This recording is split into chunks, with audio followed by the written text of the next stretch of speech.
Hi everyone, welcome back to Crochet Vox. Tracy here, and if you haven't already, don't forget to hit the subscribe button and notification bell. So yesterday my chat was missing. I don't know, you probably might have noticed. I did put on my wall that we had a bit of an emergency, and so it would be no chat, and maybe my hump day videos would be late. Well, late, didn't cut it really. We did have a bit of a time of it. It was actually a nightmare. What happened was everything was fine on Tuesday, and we had dinner, and then Gary was going to go and have a shower. Oh, no, sorry, he was going to have a bath. And so I didn't really he takes about an hour in the bath, and then he kind of lolls around for another hour reading. So I didn't think too much of it until I saw him, and he was kind of looked like he was asleep across the bed, but he wasn't, and he was just suddenly in a lot of pain, and it was in his kind of low right side abdomen, and he was in lots and lots of pain, and he couldn't really even talk about it. It was so bad, and he couldn't get comfortable. He was tossing and turning everywhere, and so I kept nagging him and telling him that we should call 999, and eventually he relented, and we did ring. And they said that you had to go to A&E, but obviously didn't need an emergency ambulance. Sorry about that, I had to sneeze. So I said, okay, right, get in the car, we'll go. And we didn't think about being prepared for being there for a long time. My phone was really, really low on battery. I didn't take a charger. So we didn't really take much with us at all, and off we went. So we found our way into kind of A&E Majors. He was transferred there. And, well, to cut a long story short, after lots of tests and everything else, they decided that he had a stone. And at first, I mean, I kept saying, I should at least tell everyone you're here, and he wouldn't let me. So and then in the end, he said, yeah, okay, let everybody know. But by this time I had about 5% battery left, so I put it on energy saving mode, and I just thought, right, if I do one text to all of the family, it will work that way. So that's what I did, and when I got home I eventually had 1%.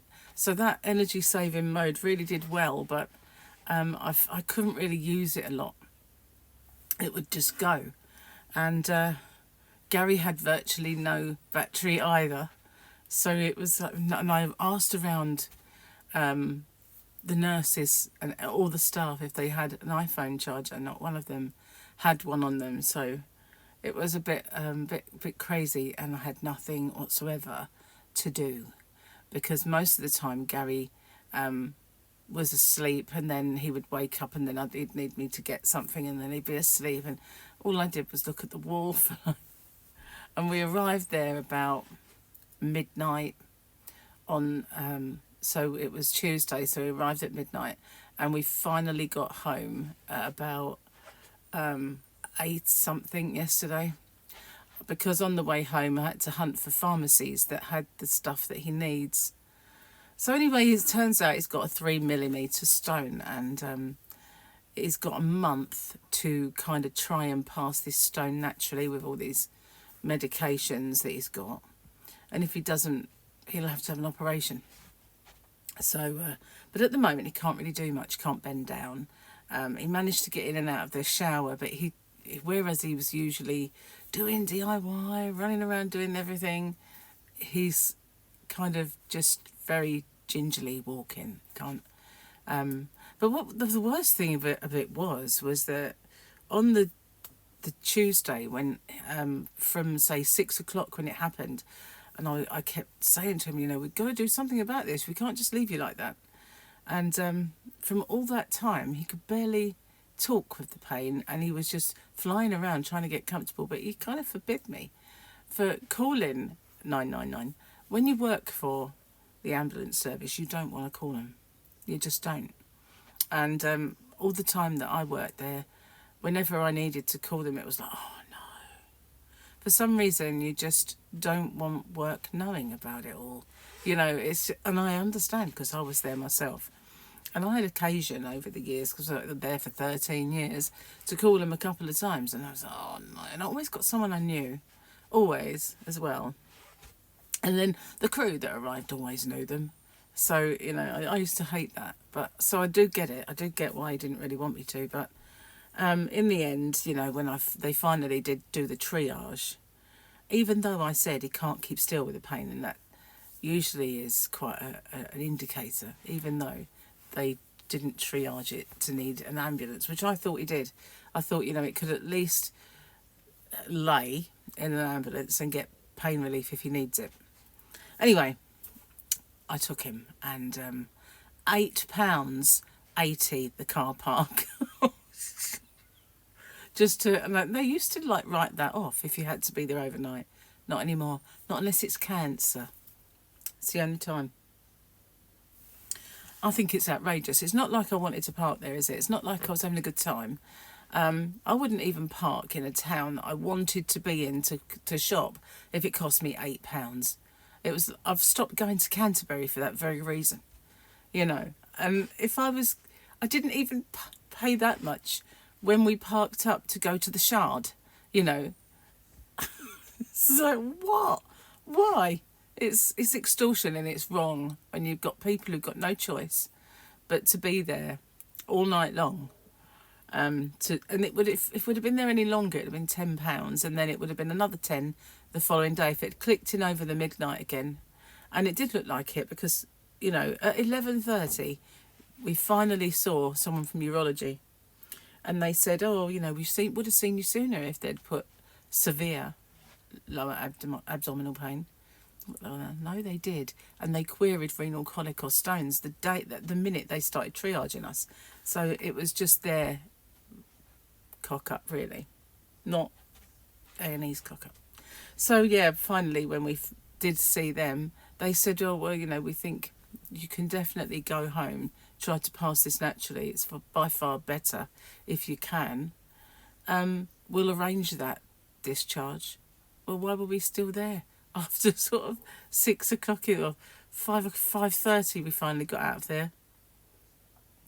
Traffic was horrendous, as I've been telling you for goodness knows how long. Trying to get from Medway back home was the worst. There's a couple of roadworks along there, and rush hour as well. It was just, forget about it. It took forever. And then once we got into town, I spent so long looking at pharmacies. By the time I got home, there was no rush hour left, and it was easy to get home. Thank goodness I couldn't have coped with any more traffic and waiting. Honestly, the amount of waiting. And I was getting more and more angry, and I thought, I'm going to lose it in a minute, because we could have left at about 12 o'clock if that girl, our nurse, had got her act together. As soon as they said, you know, we'll do the discharge papers, she could have wrapped that up, got us out, and there were people queuing up in the corridors for our cubicle, so that someone else could have gone in there. But, you know, she was, and I don't blame her in a way, she was rushed off her feet. But, you know, if it was me, my priority would have been get rid of them, bed blocking, let's get someone else in. But, you know, for God knows how many hours, I just sat in this horrible little room, and then, honestly, it was so loud. There were monitors donging and bonging and binging and beeping from the minute we got there to the minute we left, and every single alarm never got turned off. So there was, if you think about it, there's like 17 bays of dinging, bonging, banging, and then there was one old lady who kept shouting out. First of all, it was like, no, leave me alone. And then she was, is there a policeman in the building? If there's a policeman in the building, I'm being killed. You know, and this was all night long. And then there was another one, 2 kind of cubicles away, the little rooms they were, going, every 5 minutes. And seriously, she was just like that. And she was making this really demented crow noise. And she was just doing this over and over and over again. And then there was another one that was just every now and then went, please help me. So can you imagine what that was like for all those hours with this? If there's a policeman, I'm being killed. And then, you know, and please help me every 5 seconds, as well as bing, bing, dong, dong, chang, chang, you know. So I just was losing my marbles. I tell you, it was awful. It really was. You can't blame these people. They've probably got dementia, but for crying out loud, it just seemed like... Well, I did a little sweep of the ward at one point. I've got to go for a walk. So I thought I'd go try and find some magazines or something. Nothing. So there was one young person in there, and then Gary was the next youngest, and then they were all really old and frail. But seriously, that was an experience I don't really wish to ever repeat. It was good. I felt like I was in a lunatic asylum and trapped and like a prisoner and couldn't get out. But yeah. That was kind of it. But poor Gary's in a lot of pain with these stones. Well, it's only 3mm stone, but it obviously to him feels like a boulder. And so he's come out with painkillers and all sorts of stuff to take to kind of ease the pain. But he's got a sick note for this week, and then he's on holiday. He thinks he's going to go in for 2 shifts, but unless he improves drastically, he's not going anywhere. Anyway, let's do the joke of the day. And I do apologise for not being around, but you know, I would have loved to. I should have made it. If I had some charge in my phone, you know, maybe I could have done, this is the insane asylum that I'm in. No, maybe not. Anyway, joke of the day then. Got it at the ready. Academics never retire. They just lose their faculties. I like that one. I like that's going to get a... And another. I like that. They lose their faculties. We're on another page now. Oh, we're on a different one. This is called the generation gap. So no more of those jokey ones about people's jobs. I liked them. They were cool. If I ever get to the stage where, I will, I guess, I mean, I'm encroaching up there on Rocksteady, where I get the 4,000 watch hours, I might reinstate Eat My Shorts and do some of those over there on Rocksteady, because that used to be quite popular, the Eat My Shorts, so I might get to do it again. But there's really no point now, until such time as I can be monetised. It's really on the final stretch, so hopefully it won't be long. But I have been meaning to do live streams, but the last few I've done them on Crochet Rock, so that's not really helped the situation, has it? But I will do some more over on Rocksteady. So if you want to join me for the live streams, then please don't forget to subscribe to Rocksteady. There's a link in the description box below, as well as to my shop, hobbyrocks.co.uk. And I'm waiting for the postman, so I've got the door open because I can't really... Gary would normally sort of open the door, but he can't do that at the minute. So I've got this door open so I can hear if it's the quiet post person or the loud one. And so I've got a few Christmas sacks on their way, as we imminently, really, not as we speak because I'm sitting here, but you know what I mean. What else have I got to tell you? Well, you know, that was all that we did. And there was no food either. Absolutely nothing. So we'd had dinner night before, but Gary was feeling a bit sick from his. He's been sort of wanting to have... I'm sorry, I'm peeling. I don't know if you can see it, but I'm peeling. It's the tretinoin peel, you know. So anyway, yeah, he's been he was been asking for pork bellies, loves him, and then all of a sudden he's had one lot and it's made him feel queasy and he doesn't want them anymore. And I'm thinking I'm glad in a way, because I don't really want to eat that amount of fat. I don't mind them occasionally, like once in a year, you know, something like that. But he was asking for him quite often, and to me that's just animal fat for no reason, you know. Makes me feel sick thinking about them. But yeah, so I'm glad we're going to give him a bit of a miss from now on. But yeah, so after that, every time they came round for food, he was in no position to want it, and plus I knew it would be, there's no way it'd be like low carb in, so like, no, forget it. Didn't think it would be there that long. Well, by the next morning, because I'd been awake all night long, I'd have the odd cat nap, but obviously with that level of noise and that distraction, they were just 10 minutes here, 10 minutes there. But I was in a permanent state of absolute exhaustion, and my eyes, I was sitting there just like this, but I couldn't sleep with all the noise.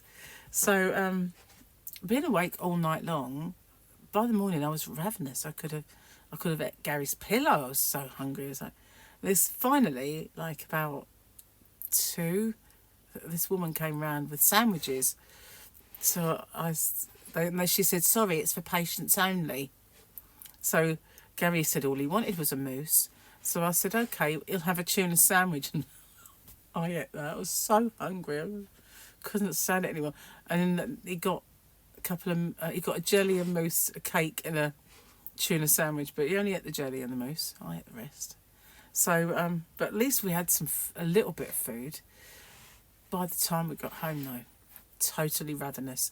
And Gary only had a little fancy for a square of chocolate. So, and biscuits. So I had to stop and get some.